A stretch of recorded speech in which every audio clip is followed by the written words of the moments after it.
Hello and welcome to this January 2023 Investment Outlook video from Fidelity.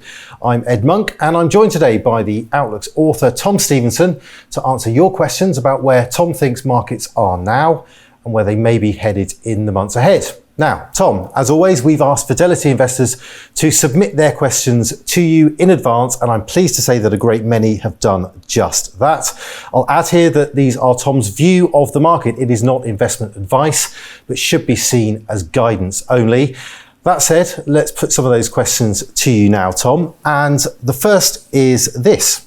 Last year, there was a marked outperformance of large cap equities in the UK relative to both mid cap and small cap stocks. Are we now at the stage of the cycle where you would expect large caps to underperform small cap companies? So what's the answer? Yeah, that's an interesting question. And it's maybe something that we don't notice very often because we tend to focus on the benchmark index, which in the UK obviously is the FTSE 100. But it's true that the FTSE 100 has outperformed the smaller indices, the FTSE 250 and the FTSE small cap by quite a wide margin. The FTSE 100 is actually pretty close to an all-time high, whereas the FTSE 250, which is a much more domestically focused index, is standing about 20% below its peak, which I think was struck in 2021.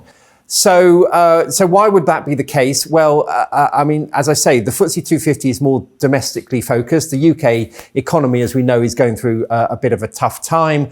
The FTSE 100, on the other hand, is a more international index. It's also more exposed to some of the sectors which have done particularly well, like oil and gas. So I think as we move through 2023, maybe move through a recession and start to look forward to recovery, then we might expect the more cyclical FTSE 250 stocks to do better.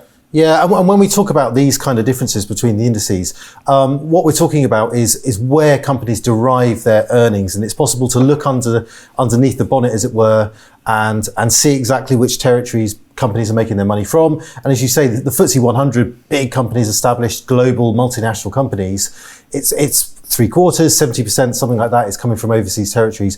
Even for the mid cap, which, as you say, is more domestic focused, but it's still true to say that about half of their earnings come from overseas territories.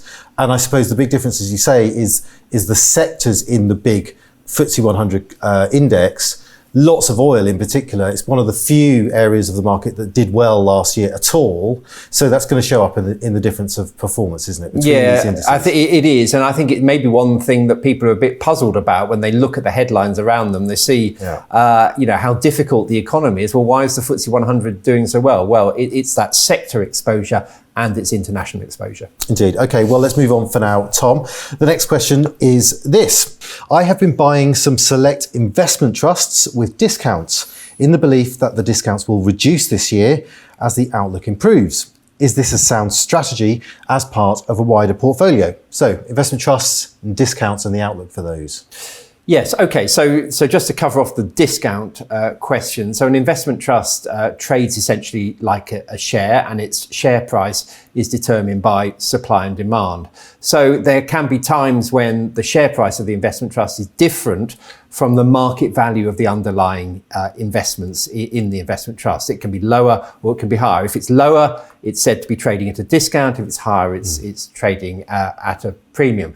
So looking at the discount or the premium makes a lot of sense as an investor, because if it is trading at a discount and circumstances improve and people become more optimistic, then it's possible that gap between the share price and the value of the underlying investments could narrow, and that will be a positive for the investor. Now, of course, the opposite is also true, that if it's trading at a premium, then it might narrow in a different way. So the discount and the premium adds a degree of it's an extra factor to consider. Yes. It's an added complexity to investing in investment trusts, but this questioner is absolutely correct. Yes, it's a good strategy to be looking to invest at a discount. Yeah, and investment trusts are interesting. We've spoken about them many times, Tom, and often, if you read a lot of commentary around this sort of stuff, they are the favoured vehicle for investing. They're basically a fund, a pooled investment, like a sort of more traditional fund. Okay. but you do have this extra complexity around it. People like them because they have all sorts of advantages. We don't need to go into them all now, but it is true to say that they can add volatility for exactly this reason, that premiums and discounts can emerge and you're never quite sure when they're going to close or widen. Yes, so I mean, if you're comfortable with that added complexity, then they do potentially improve the returns, the possible returns from the fund, but the reverse is also true. Okay. Well, let's move on for now, Tom. The next question is this. I must decide whether to invest a large lump sum into the market at the start of 2023 or whether to pound cost average over the course of the upcoming 12 months. I am mindful of the advantages of doing so, but also of the mantra that time in the market rather than timing the market is key.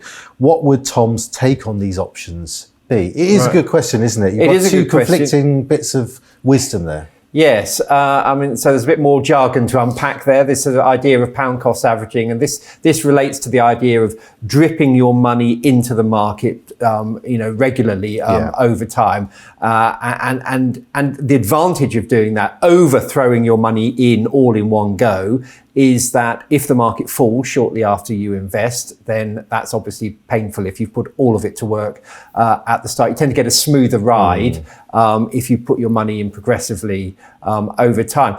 That would be my favourite approach, and that's what we tend to suggest to people makes sense. And I think it particularly makes sense at the moment where we're not quite sure if the bear market which we endured through 2022 is quite over yet, may have a little bit further to go. Yeah. If that were to be the case, then it would be helpful to put your money into the market over time, because some of it would be catching investments at a lower price and you'd get a better return as a result. Yeah, it's an interesting one. It sort of jumped out at me, this question. I mean, the dripping your money in, I mean, that may work in terms of an investment return, or it may not. That you simply don't know. That's just simply to do with what the market does from here, and no one knows that. So you're sort of, you're taking a sort of punt either way. But as you say, the advantage of dripping your money in is that it's an easier ride, isn't it? You don't have to worry that you've put a load of money in and it suddenly all falls in value. If prices do fall, great. You can just put more in, buy things more cheaply, and that's actually advantageous. I can bring some personal experience to bear here. From the last year, I put money in a lump sum at an inopportune moment, and I've been living with that since then. It has been quite difficult to see that money lose value in the past year. It would have been better to drip it in.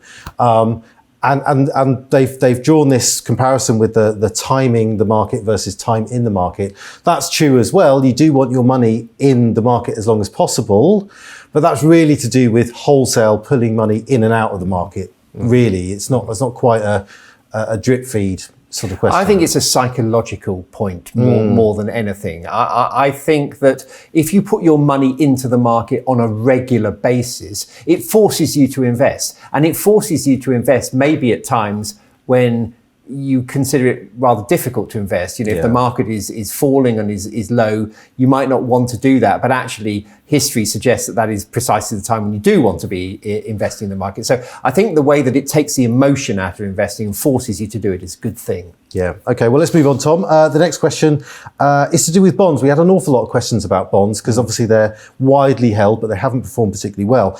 I've always struggled, the questioner asks, I've always struggled to understand the attraction of bonds as a diversifier, especially in the extremely low interest rate era. And so I've steered away from them. Recent history has probably proved me right, but what would be the argument in their favour now in a higher interest rate environment?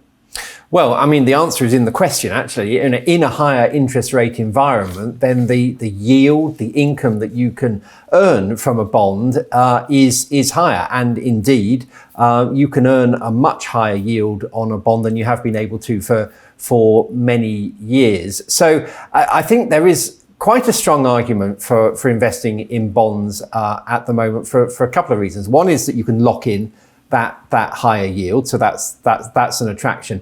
The other point to make is that if we do go into a more difficult time economically, if we do head into a recession, then interest rates are not going to stay at these levels indefinitely. They will probably start to come down. And the price of bonds moves inversely in the opposite direction to yields. So if yields come down on the back of lower interest rates, then that will push prices higher. So you lock in a reasonable income, and potentially you get a capital gain as well. Yeah, and it was the case, wasn't it? It has been for many years that the question is right. We've been in a low interest rate environment, but rates have always found a way to go lower, haven't they? They were really, really low, and then the pandemic came along and they went even lower.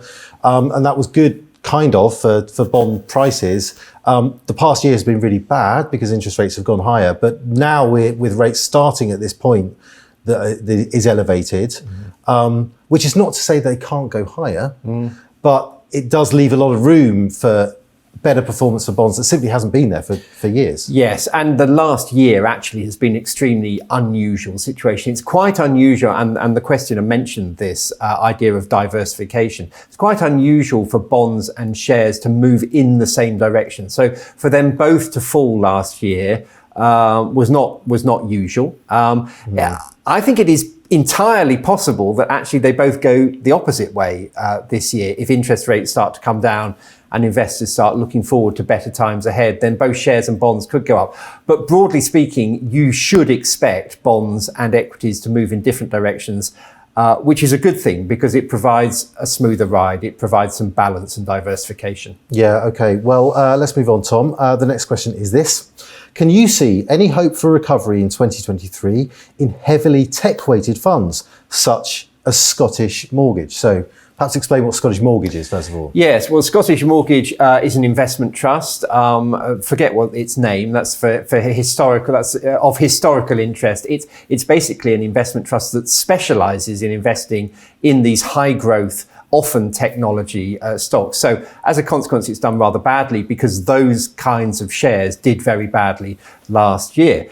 One of the reasons why they did badly was that interest rates were rising very quickly last year, and rising interest rates for technical reasons, which maybe we haven't got time to go into now, are not good for growth shares, for technology shares. So coming back to my previous answer, if you think that there's a possibility that interest rates are going to start falling at some point this year, then that might actually be quite good for those technology stocks. That's the positive view. The less positive view is that those stocks became very expensive when they were very popular. And even after their falls, and some of them have fallen quite a long way, they remain quite highly valued. So I think it's a bit of a nuanced answer. I think the outlook might get a bit better for tech stocks, but they remain quite highly valued. Yeah, it's an interesting point around tech, isn't it? Because you've got this interest rate equation which will affect their price for sure, and let's see what happens in the next year. Those questions around interest rates are the big questions facing markets really this year.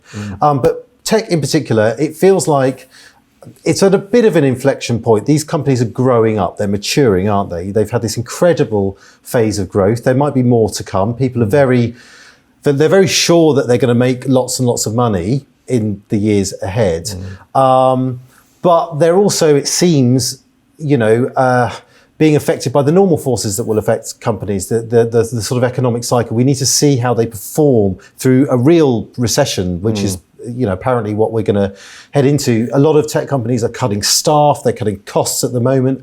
They're going to go through a sort of difficult period, but it might be a good time to get on board because they should come out more strongly on the other side. I mean, whether that happens in the next year or so, who knows? But yeah, that's absolutely right. I mean, if you take the view that these are long-term growth stories, they're companies which are reshaping the world that we live in, then you would look for opportunities to buy them when their share prices have come back. That's what investors do. They want to ride this long-term growth story, but to get in when the market pulls back a bit. So I would agree with your assessment there. Yeah. Okay, well, the next question, Tom, is this. With inflation likely to trend down over 2023, what impact will this have on the UK base rate? Does Fidelity have a house view on the year-end base rate? So I think that inflation is coming down. I think it's coming down, across the board. In fact, later this week, we've got some figures coming out of America, which are expected to see a further decline in inflation. Recently, we had some figures in Europe where inflation was coming down.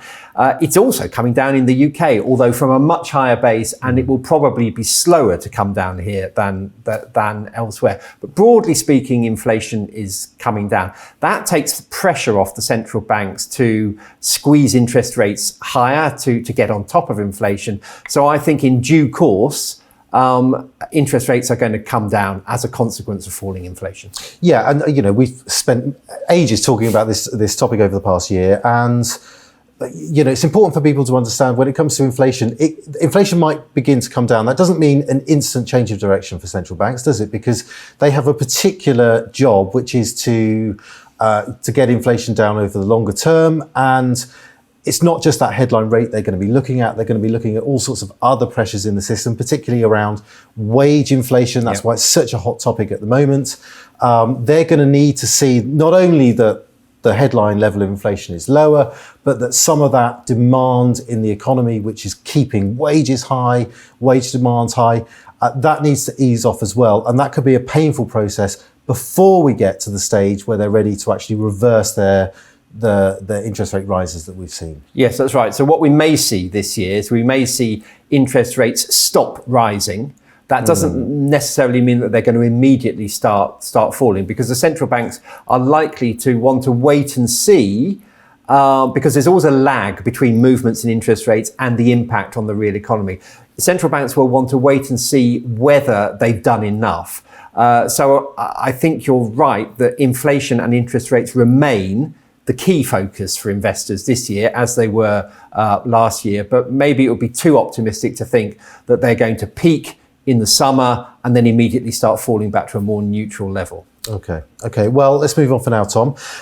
What do you think the prospects are for commodities in 2023, given that China is opening up, India is buoyant, and supply chains are easing? So that's quite a optimistic backdrop, the questioner thinks, for commodities. It is. The thing about commodities is that they are the answer to the question about what's going on at the moment. It's not quite the same with stock markets, which tends to be the answer to the question, what's going to happen in 6 months or a year's time. Commodities are more focused on the here and now. And I think 2023 is going to be a difficult year for businesses, for households.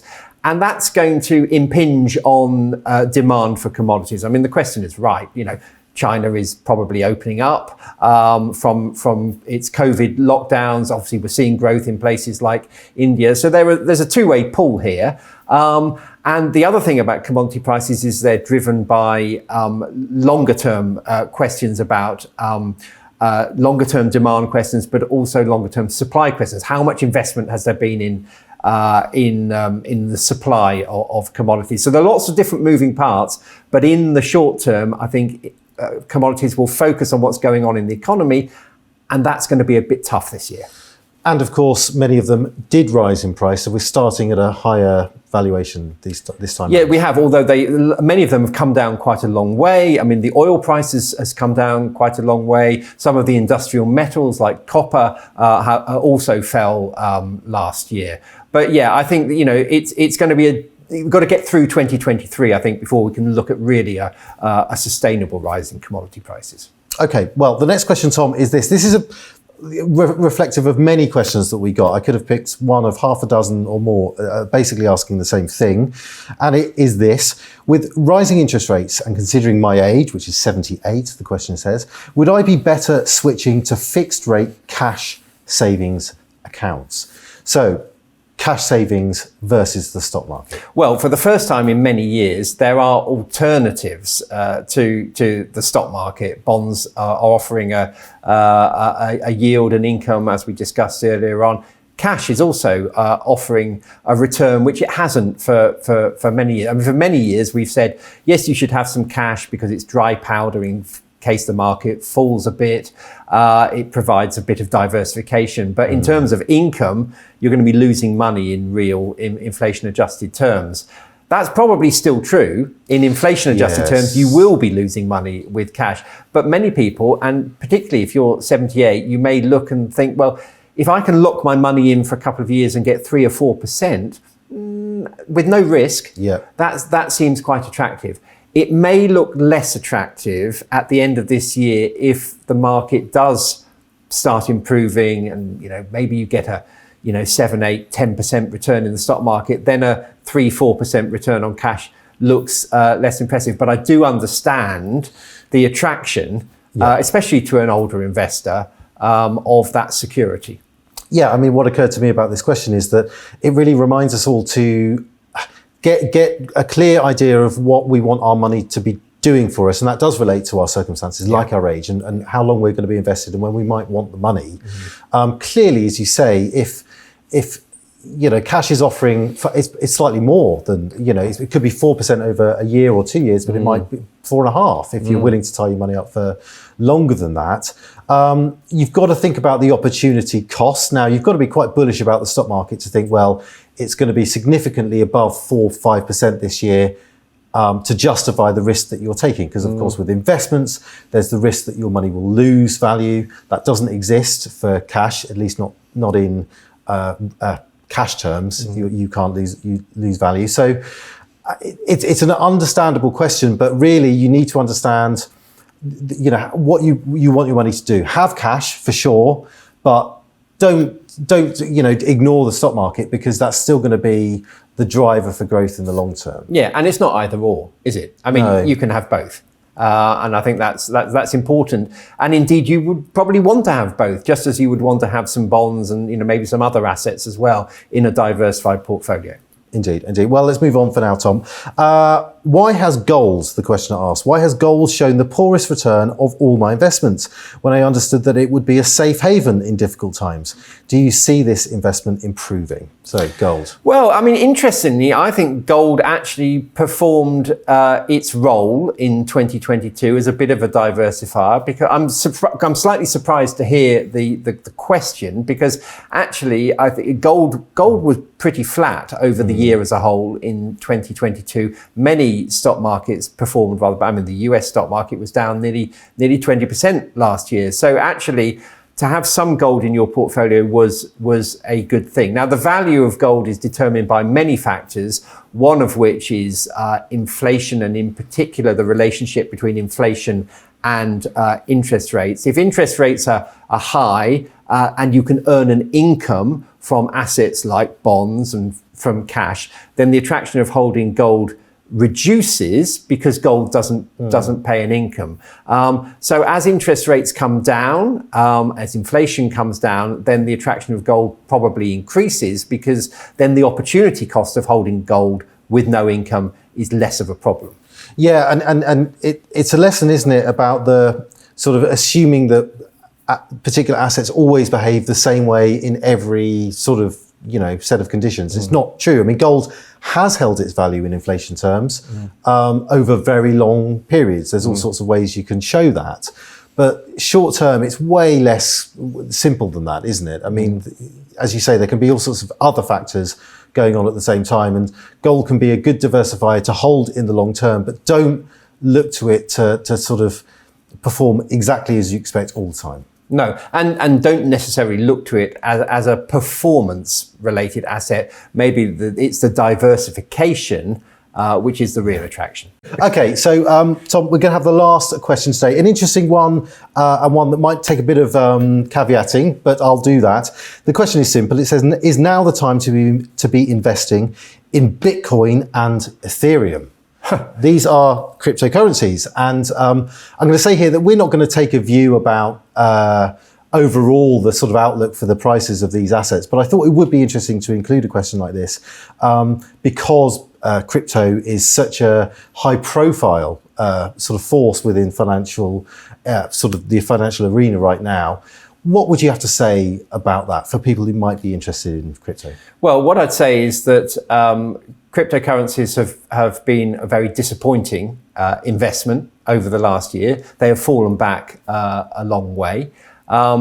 So by definition, they perhaps look more interesting at this lower level than they did at the higher level. But I have to say that I don't know what the outlook is for these cryptocurrencies. I would say that I personally will not be investing in them. I don't. That's not a commentary, by the way, on the future of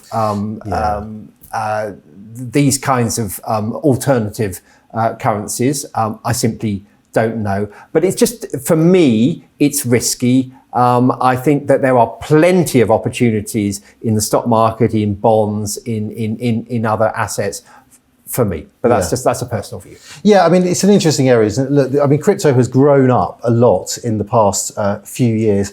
Definitely, it's the case that they're going to be here to stay in some form or other. But what we're waiting for, I think, is to see exactly what kind of role they're going to play for ordinary investors. I mean, sure, people are going to speculate on them, and people have made fortunes on crypto and they've lost fortunes as well. But for the ordinary investor who's looking to invest for the long term, they may well have a place, but it's likely to be at the margins, isn't it? I mean, if you just have to look at the volatility of these assets. You know, they probably perform in the same way that a single company share might perform, and quite a volatile one at that. And you would never put all your money into just a single company share. So sure, take a look, form your own view, but be wary of wholesale backing one of these things. Right? Yeah, and as you say, a small part of an overall portfolio, very small part. Indeed. Okay, well, that's all the time we have now for questions. Thanks to Tom for joining us today to answer them. Thank you so much for watching, and do join us again next time. Bye for now.